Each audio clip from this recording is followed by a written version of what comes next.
কখনো কখনো ইতিহাস আমাদের সামনে এমন কিছু মুহূর্ত এনে দাঁড় করায় যেখানে যুক্তি দিয়ে নয়, আবেগ দিয়ে ব্যাখ্যা করতে মানুষ বেশি স্বাচ্ছন্দ্য বোধ করে।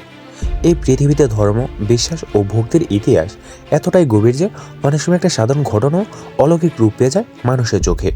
পুরীর জগন্নাথ মন্দিরের সামনে ভাইরাল হওয়া এই শিশুটাকে ঘিরেও ঠিক তেমনই এক ভক্তিভাবের ঢেউ সৃষ্টি হয়েছে।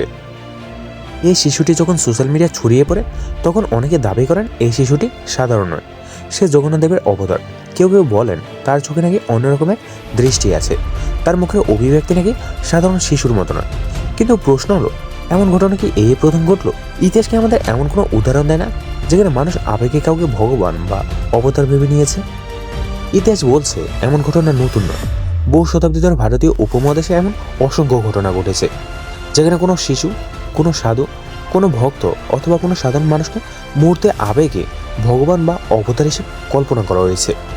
কখনো সেটি ছিল অজ্ঞানতার কারণে, কখনো ভক্তির অতিরিক্ত আবেগ থেকে, আবার কখনো সামাজিক অস্থিরতার সময় মানুষের আশ্রয় খোঁজার মানসিকতা থেকে। ভগবান জগন্নাথের ধারণাটা এমন যে তিনি কোনো নির্দিষ্ট রূপে আবদ্ধ নন। জগন্নাথ মানে বিশ্বনাথ, সমগ্র জগতের অধিপতি। এ ভাবধারা ভক্তদের মনে এমন এক অনুভূতি তৈরি করে যেখানে প্রতিটি শিশুর চোখে, প্রতিটি নিরীহ মুখে ঈশ্বরের উপস্থিতি খুঁজে পান। ইতিহাসবিদরা বলেন এই অনুভূতিটাই ভক্তি, কিন্তু সমস্যা শুরু হয় তখনই যখন ভক্তি ইতিহাসের জায়গা দখল করে নিতে চায়। মধ্যযুগে এমন বহু ঘটনা পাওয়া যায় যেখানে কোনো শিশুকে দেবতাদের অবতার মনে করে পূজা করা হয়েছিল। পরে দেখা যায় সেই শিশুটি ছিল সম্পূর্ণ সাধারণ। বাংলার ইতিহাসেও এমন নজির আছে। কখনো কখনো শিশুর কথা বলার ভঙ্গি, কখনো চেহারার দৃষ্টি, কখনো অস্বাভাবিক নীরবতা, এসবকে অলৌকিক বলে ব্যাখ্যা করা হয়েছে। জগন্নাথ সংস্কৃতিতে একটা গুরুত্বপূর্ণ বিষয় হলো ভগবান মানুষের মধ্যে জন্ম নেয় না প্রতিবার অবতার হয়ে, বরং ভক্তির মধ্যে প্রকাশ পান। শাস্ত্র কোথাও বলেনি যে ভগবান এলেই তিনি ক্যামেরার সামনে ভাইরাল হবেন বা মানুষের ফোনে ধরা দেবেন। এই কথাটা ইতিহাস আমাদের বারবার মনে করিয়ে দেয়। এই ভাইরাল শিশুর ক্ষেত্রেও ঠিক তেমনটাই হয়েছে। একটা ভিডিও, কিছু আবেগঘন ক্যাপশন, ধর্মীয় অনুভূতির সঙ্গে সোশ্যাল মিডিয়ার অ্যালগোরিদম, এই তিনের মিশ্রণ থেকে তৈরি হয় এক অবতারের গল্প।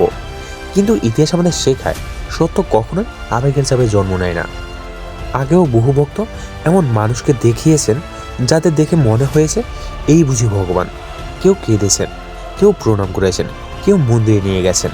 পরে সময় প্রমাণ করেছে সেগুলো ছিল মানুষের ভিতরে বিশ্বাসের প্রতিফলন, ঈশ্বরের অবতার নয়। এই শিশুটির ক্ষেত্রেও ইতিহাস আমাদের একটাই কথা বলে, কোনো শাস্ত্রেও এমন ঘটনার উল্লেখ নেই। অর্থাৎ এটি একটি বিশ্বাসের মুহূর্ত, ইতিহাস নয়। ডকুমেন্টারি হিসেবে এই গল্প আমাদের একটা গুরুত্বপূর্ণ প্রশ্ন দাঁড় করায়, আমরা কি বিশ্বাস করি নাকি আমরা বিশ্বাস করতে চাই না? ইতিহাস আর ভক্তির মধ্যে পার্থক্য না বুঝলে আমরা প্রতিবারে এমন ভুলে পুনরাবৃত্তি করব। এই শিশুটি কোনো অবতার নয়, কিন্তু এই ঘটনা আমাদের দেখিয়ে দেয় মানুষের ভক্তি কতটা শক্তিশালী হতে পারে। ইতিহাসের কাজ বিশ্বাস ভাঙা নয়, বরং বিশ্বাসকে সঠিক জায়গায় দাঁড় করানো। আর সে দায়িত্ব থেকে বলা যায় এই ঘটনা ইতিহাসের আরেকটা উদাহরণ যেখানে মানুষ ভগবানকে খুঁজছে মানুষের মুখে।